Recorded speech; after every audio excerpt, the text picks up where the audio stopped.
We've noted that there are two main regions in the world where there is still extensive extreme poverty. Sub-Saharan Africa, with investments in agriculture and health and infrastructure and a rapid reduction of fertility rates, can break free of extreme poverty. So too can the second region, South Asia. Indeed, South Asia has been making notable progress, but there are still around 400 million poor people in South Asia and still major challenges of poverty in both the rural and the urban areas. What distinguishes South Asia from other regions? Of course, many aspects of wondrous culture, traditions, and physical environment. But the one that I would want to underscore is the extraordinary population density of South Asia. Consider India with its 1.2 billion people out of 7.2 billion people total in the planet. That's roughly 15% of the world's population. Yet India has just 2.5% of the world's land area. And many parts of that landmass of India are very dry or even desert. Have a look at the map of population density, where countries are shaded according to their population density, and you see that India and its next door neighbor, Bangladesh, are indeed shaded as two of the most densely populated parts of the world. The numbers indeed are quite staggering. Bangladesh has on average 1,200 people per square kilometer. India, about 410 people per square kilometer. The United States, by contrast, has about 32 people per square kilometer. And so the population density in India is more than 10 times higher than in the United States. And the implications of this throughout India's history have been adverse. Indian farms are very, very small. Indian farmers traditionally have been able to grow only a small amount of food and have eked out an existence of poverty in the thousands of Indian villages from time immemorial. The cities, too, are extraordinarily dense and crowded as India's and South Asia's cities more generally have increased. Many people thought the situation was hopeless for South Asia, looking in the 1950s and 1960s. They said population is already so large and it continues to rise. India and its neighbors don't have a chance to feed itself. People forecast that there would be mass dying from mass starvation. Bangladesh, when it gained independence in the early 1970s, was notoriously called a basket case, absolutely hopeless. Now, thank goodness this has not proven to be the case. And indeed, India has been one of the best economic performers in recent years. And it has taken a pride of place as one of the leaders of the information technology revolution, with wonderful engineering, wonderful innovation in using information technology for economic development. And through IT, it has become integrated into the whole world economy, often in cutting-edge industries using information technology with great programming and systems developed by India's engineers, some of the world's finest. How did this happen? How did India avoid the fate that was so widely predicted for it? Well, there we have to start, naturally, with agriculture, because once again, India was overwhelmingly a smallholder peasant society living in villages and living in poverty. It was a great breakthrough in technology that enabled India to begin this liftoff into sustained rapid economic growth. And that breakthrough in technology has been given a famous name. That is the Green Revolution. The revolution in crop yields that really started in Mexico and India in the 1950s and then has spread to most of the developing countries, still to be enjoyed by sub-Saharan Africa.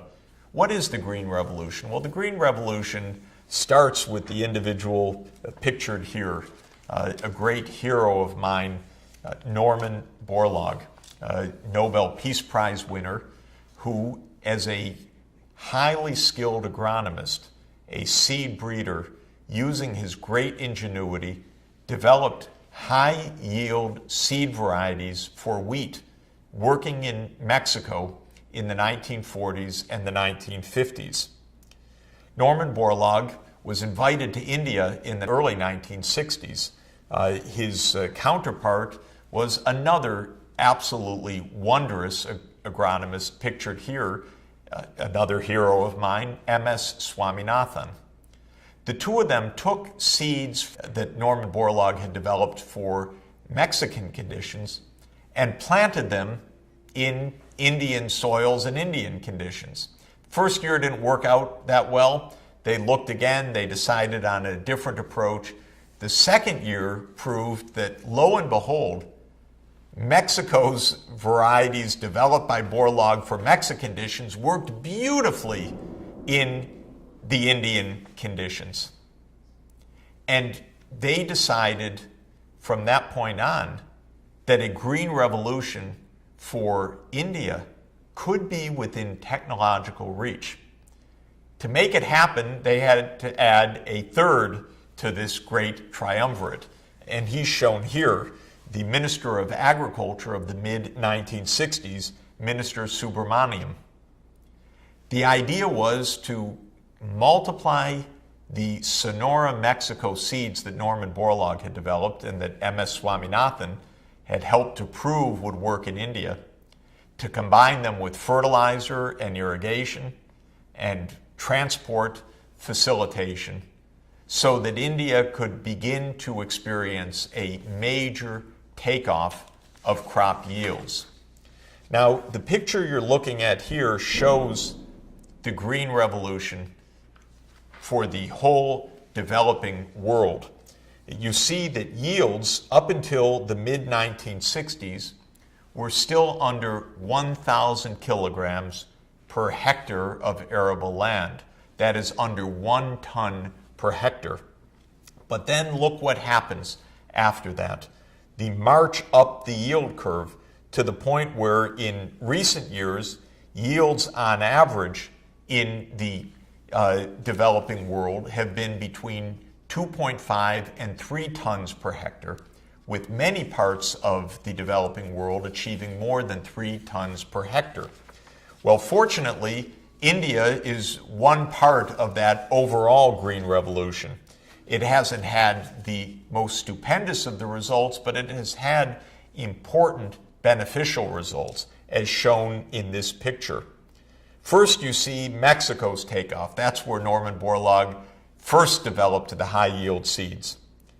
India and Pakistan lagged far behind Mexico already by the early 1960s. Mexico had jumped to 2 tons per hectare, whereas India and Pakistan were averaging still under 1 ton per hectare of land. Then came India's Green Revolution, also undertaken in Pakistan, and the average yields start to rise of all of the feed grains, wheat, rice, maize, and of other grains where improved variety seeds were also developed and combined with fertilizer and good water management.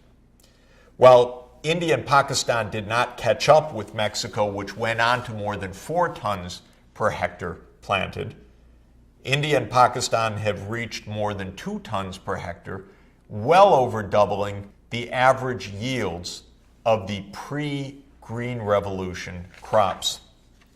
This has been the key to India feeding itself to defeating those pessimistic forecasts of mass hunger and of helping to set off a process of more rapid economic growth. But there's a problem. The problem is that India's population growth remained rapid as well. Have a look at India's population growth.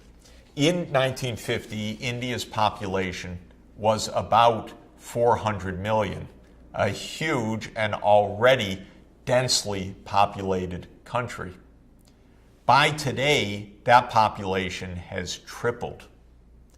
So while grain production has roughly increased fourfold, population has tripled, not undoing all of the gains per person, but unfortunately undoing many of them.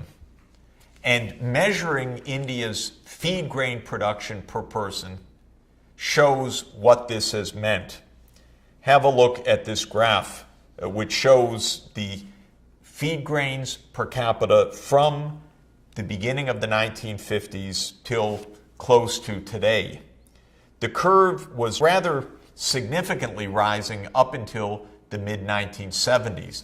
The spikes in the curve come from the fact that some years are good monsoon years and others are bad monsoon years. So some years are extra good yield and other years are crop failures and even disaster. But on average, the curve was rising up to the early 1980s. It's really then that the population increase started to bring the whole burden, because the increase of output per person essentially stopped. And from the early 1990s onward, India is now producing less feed grain per person than it did 20 years ago. This has created a new round of troubling hunger. So when one takes the combination of a green revolution that produced great results, but not as strong as in some other parts of the developing world, and then a still fast-growing population that continues to grow rapidly today, because the United Nations forecasts that today's population of 1.2 billion could still reach 1.6, even 1.7 billion Indians within a few decades. We have a problem that India's rapid development, while very real, is still burdened, held back by problems in the countryside. And we can see this by looking at one stark indicator, and that is childhood stunting. Childhood stunting is an indication of chronic undernutrition of young children.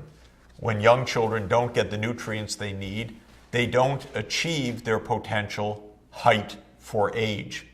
And stunting signifies a significant reduction of height per age relative to the potential of a population. When you look at where stunting is in the world today, alas, it is in many parts of tropical Africa, and it is, alas, continuing throughout South Asia, and with India being the country with by far the largest number of children that are stunted. What's the conclusion? Well, one could talk about many wondrous aspects of India's development and its rapid growth in information technology and in areas of manufacturing, its leadership in global engineering, and India's real potential. It's also true to say, as M.S. Swaminathan has emphasized repeatedly in recent years, India needs a second green revolution. Not exactly like the first one, because this time it's going to have to be oriented not only towards more yields, but it's going to have to be oriented even more consciously towards protecting the natural environment.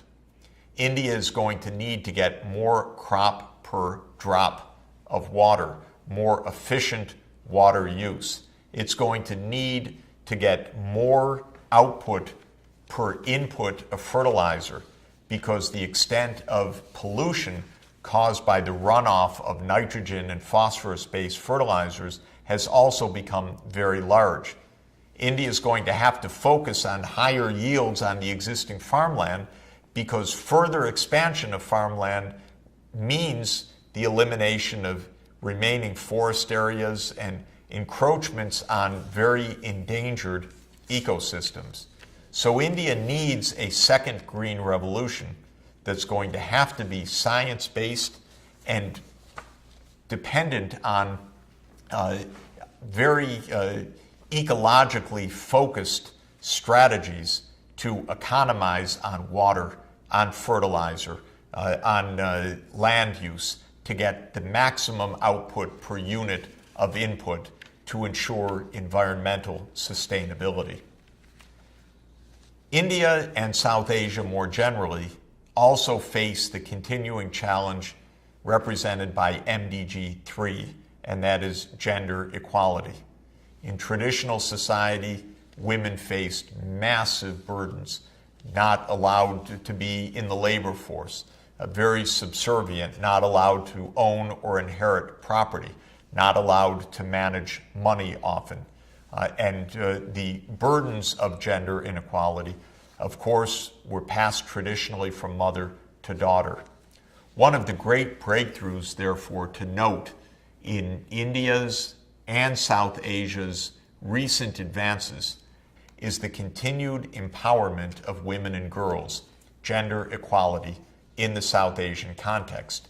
And one of the greatest ways that this has been accomplished started in next door Bangladesh, a country that was viewed as a hopeless basket case in the early 1970s, but pioneered one of the greatest grassroots directions to unlock the poverty trap. And that has been through women's groups of empowerment and microfinance. You know the famous non-governmental organizations that arose in Bangladesh. Grameen Bank of Muhammad Yunus, the Nobel laureate, BRAC, and other great NGOs which pioneered women's empowerment in the villages and undertook a massive expansion of microfinancing through a group lending process. And it's because of that that microfinance spread throughout the world as a new, powerful tool for grassroots empowerment, for gender equality, and for a breakthrough out of extreme poverty. One of the notable features of these women's groups and the microfinance has been that by empowering young women in Bangladesh, it also gave these young women the sense and the incentive to reduce the fertility rate, to have fewer children. After all, the mother's now in the labor force, she's earning her own income, and she knows now through knowledge gained through her peers that having fewer children will enable her to invest more in each of her children so that they have a chance for a better life. And when you look at the decline of the fertility rate in Bangladesh, it is wonderful good news. Back at the time of independence, Bangladesh's total fertility rate was around 7, meaning that on average, a woman would have 7 children. On average, that would mean half of them, of course, girls. For every 100 women, they would be having 700 children, 350 of whom would be girls. And so in one generation, 100 mothers would be raising 350 future mothers. You can imagine how rapidly the population would be growing. But because of microfinance, because of women's empowerment, you see that the fertility rate on a voluntary basis came down extraordinarily rapidly, so that as of today, the fertility rate is at the so-called replacement level. Each woman, on average, is having 2 children, one of them a daughter. Each woman, therefore, is, you could say, replacing herself with a daughter who will become a mother of the next generation, leading over the longer term to a stabilization of the population and a much, much better chance for economic development. South Asia, like sub-Saharan Africa, therefore has the end of extreme poverty within reach, but it will require a major effort.